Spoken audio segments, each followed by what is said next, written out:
जय श्री राम मित्रों। शेष अवतार लक्ष्मण जी के त्याग की एक दुर्लभ कथा।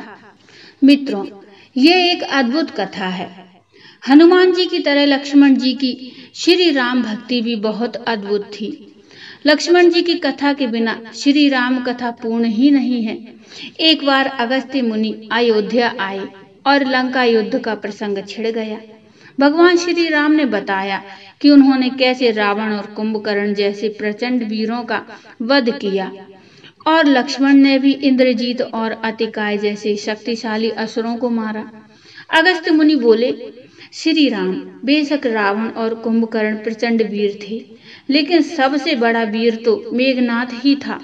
उसने अंतरिक्ष में स्थित होकर इंद्र से युद्ध किया था और बांधकर लंका ले आया था।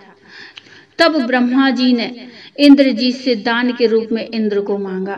तब इंद्रदेव मुक्त हुए थे और लक्ष्मण ने उसका वध किया, इसलिए वे सबसे बड़े योद्धा हुए।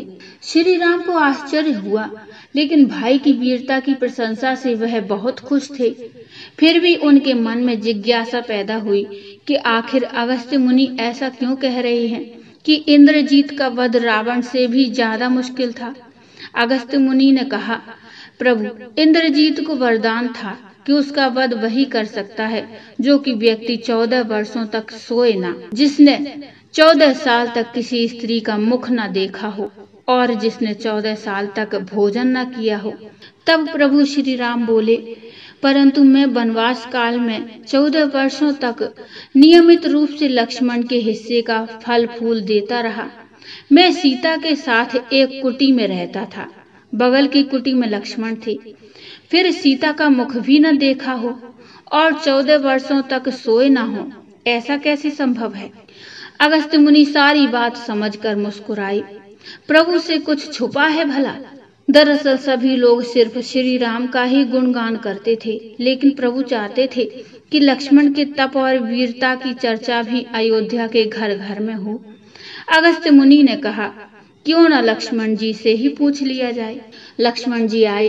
प्रभु ने कहा कि लक्ष्मण, आपसे जो पूछा जाए उसे सच सच कहिएगा। प्रभु श्री राम ने पूछा, हम तीनों 14 वर्षों तक साथ रहे, फिर तुमने सीता का मुख कैसे नहीं देखा? तुम्हें फल दिए गए फिर भी अनाहारी कैसे रहे? और तुम 14 साल तक सोए नहीं, ये कैसे हुआ?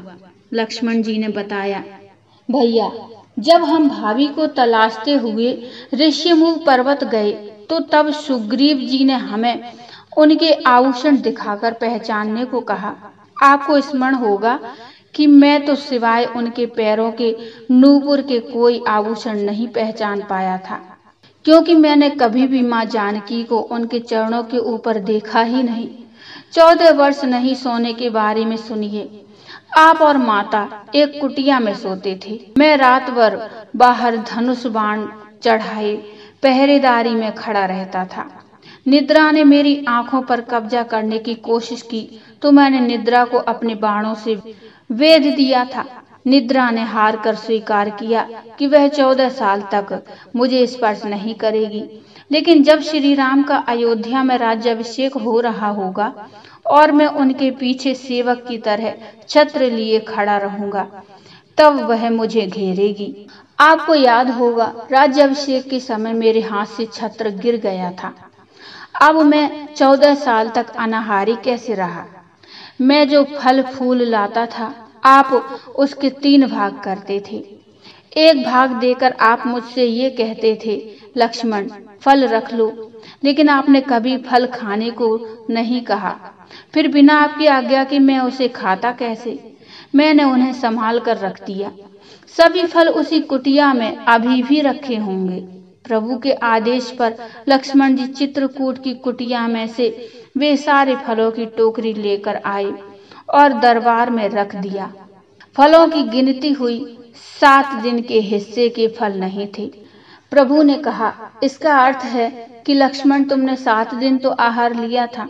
लक्ष्मण जी ने 7 दिन फल कम होने के बारे में बताया। उन 7 दिनों में फल आए ही नहीं। पहला, जिस दिन हमें पिताश्री के स्वर्गवास होने की सूचना मिली, हम निराहारी रहे।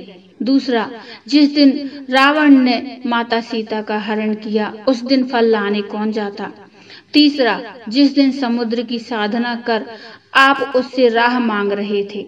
चौथा, जिस दिन आप इंद्रजीत के नागपाश में बंद कर दिन भर अचेत रहे। पांचवा, जिस दिन इंद्रजीत ने मायावी सीता को काटा था और हम शोक में रहे। छठवां, जिस दिन रावण ने मुझे शक्ति मारी। और सातवां, जिस दिन आपने रावण वध किया। इन 7 दिनों में हमें भोजन की सुध ही कहाँ थी। विश्वामित्र मुनि से मैंने एक अतिरिक्त विद्या का ज्ञान लिया था, बिना आहार किए जीने की विद्या। उसके प्रयोग से मैं 14 साल तक अपनी भूख को नियंत्रित कर सका, जिससे इंद्रजीत मारा गया। भगवान श्री राम ने लक्ष्मण जी की तपस्या के बारे में सुनकर उन्हें हृदय से लगा लिया। मित्रों, भव सागर से पार होने के लिए मनुष्य शरीर रूपी सुंदर नौका मिल गई है। सतर्क करते रहो, कहीं ऐसा ना हो कि वासना की भंवर में पड़कर नौका डूब ही जाए। हमेशा ध्यान में रखिए, आप एक शुद्ध चेतना हैं, यानी स्वयं ऊर्जा से प्रकाशित आत्मा। माया यानी अज्ञान ने आपकी आत्मा के शुद्ध स्वरूप को छीन रखा है। अतः अज्ञान से पीछा छुड़ाइए और शुद्ध चेतना को प्राप्त करके परम आनंद का सुख भोगिए। तो बोलिए जय श्री राम। मित्रों, ये छोटा सा प्रसंग आपको कैसा लगा मुझे कमेंट में बताइए। कमेंट में जय श्री राम अवश्य लिखिए। प्रसंग अच्छा लगा हो तो लाइक करिए और चैनल को सब्सक्राइब कर लीजिए। मिलते हैं एक नया प्रसंग, नई कथा को लेकर। तब तक के लिए जय श्री राम।